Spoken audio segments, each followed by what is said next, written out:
Hey, hey. Happy Sunday. It is about that time of the week to get things going again. Thanks for joining. Thank you for the love. I appreciate that. Hey, good Sunday afternoon. Hello, hello, hello.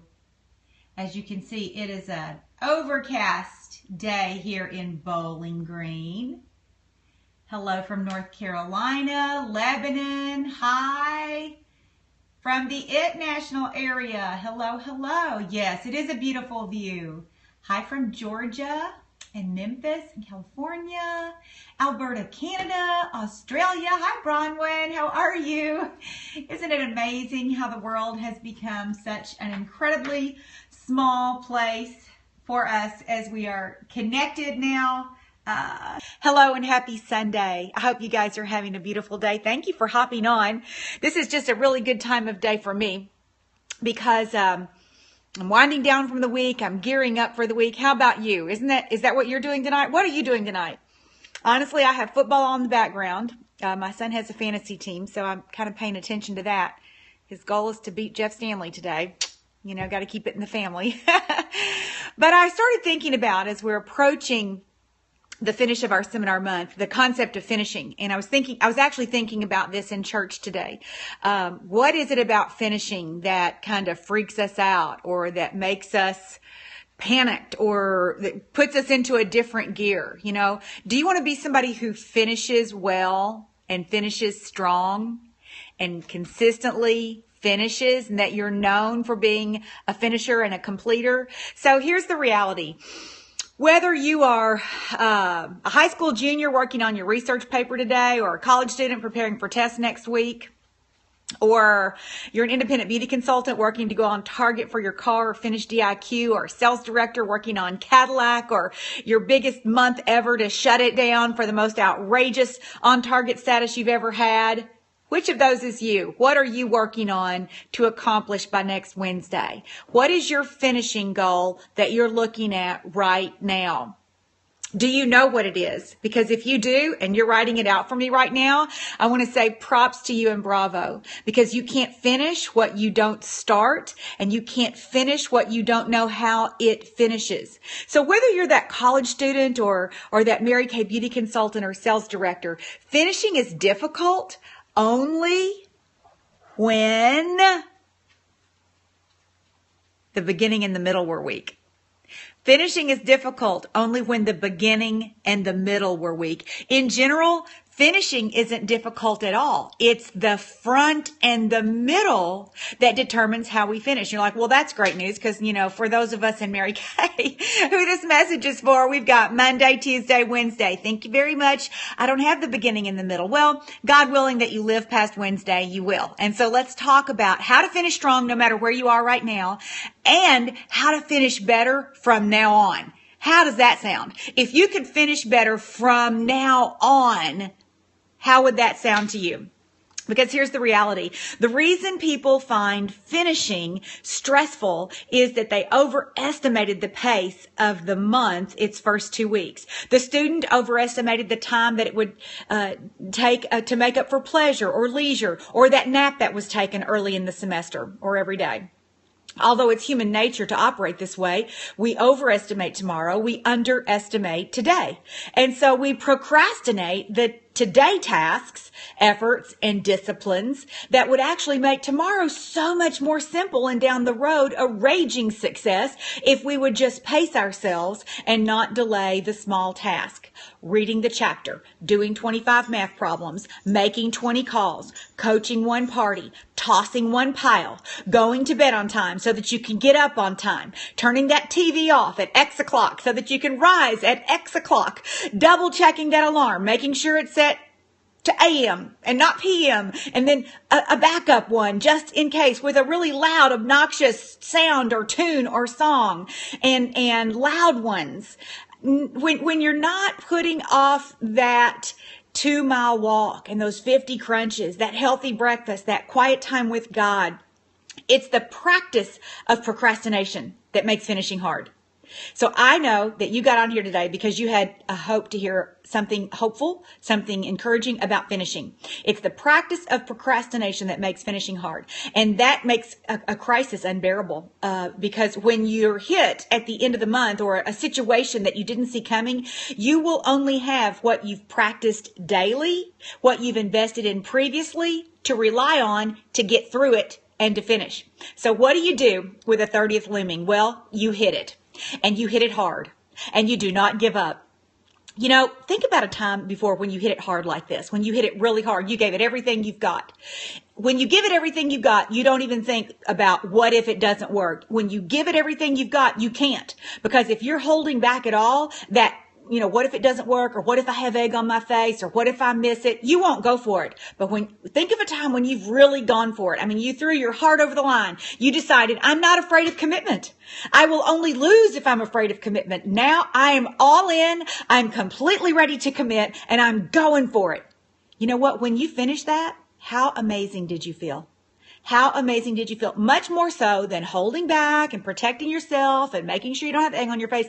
That's more exhausting than actually going for it. So with 3-4 days left in this month, you go after it with all you have. God forbid that you procrastinate in a grander delusion by thinking something like next month or next semester or the next test or next year. The perpetual person of delay feeds on immediate gratification and comfort. And that is a foundation for very shaky character. We've got to become men and women of faith and action, of stamina and push through. The Bible talks about fighting the good fight, in order to become men and women of faith. It talks about persevering to the finish line and running a strong race. So with your mind racing and your emotions feeling behind the 8 ball, what do you do today? I'm going to give you a list of 11 things. Ready? Number 1, get still and get quiet. When you get off here, go find a quiet place somewhere. Just go get still and get quiet. Number 2, make an exhaustive list of what you need to accomplish this week. Number 3, delegate what you can to who you can. Number 4, prioritize the list. If you're not sure about prioritizing, take 30 minutes and watch my YouTube on how do I know what to prioritize. But prioritize the list. Number 5, put as much as possible on the rest of today before tomorrow starts, because today you're like, you're already in running mode. So put as much on today as you possibly can. You'll be amazed at what you can accomplish in the next 5 hours. Could you get excited about that? And then number 6, design your weekly plan sheet for this coming week. Number 7, set up tomorrow your list, your who to call, your who to write, from your design book, including your yellow sticky pad, 1/2 hour at a time. Number 8, go to bed on time. Number 9, get up on time. Number 10, do what you designed tonight. And number 11, repeat that again, day after day. See, time management, it's not easy for anybody, even and maybe especially those of us who teach it. I found that when I acknowledge a weakness in myself and then I go to school on it so that I can own that owned me, I don't want anything to own me. I want to own the weakness that has owned me in the past. Don't you? Is there something about time management procrastination that you're like, I'm tired of it owning me. I'm going to own it. And so if you want to own the thing that you're weak about, first of all, you got to admit it, because you can't change what you won't acknowledge. Admit that thing that you want to own and then go after it. Won't you do the same? I've told my son, students that I've mentored, small group girls that I have had in my home, the independent beauty consultants that I teach, and the leaders that I coach and mentor, it's easier to keep up than to catch up. It's easier to keep up than to catch up. I realize this is not normal behavior, pacing yourself, disciplining yourself in the moment, in the day, in the hour, in the week, over the weekend. Set a goal that means something to you. Set a goal that means something to you. Refresh yourself. Go back in your design book. Look at the beginning of it this week. What goal have you set that means something to you? Because that has a deadline. All good, effective goals that are set have a deadline. So when you do that, breaking down what comes next in terms of activity should be very simple. In a college course you're taking for 3 hours credit, that means in addition to going to the class all 3 hours during the week, you've got to have 3 more hours study time outside of that class. Simple. Unless you put off studying for 3 weeks, and then it's not so simple anymore.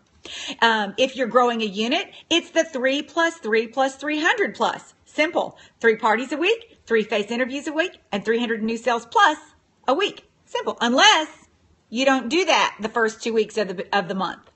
So most of our biggest hiccups have really simple formulas that are wise and that work. They hold up. The math holds up, proven over time and by others who are successful. So I implore you not to get to a point of crisis where your opportunity is no longer valid before you have ears to hear.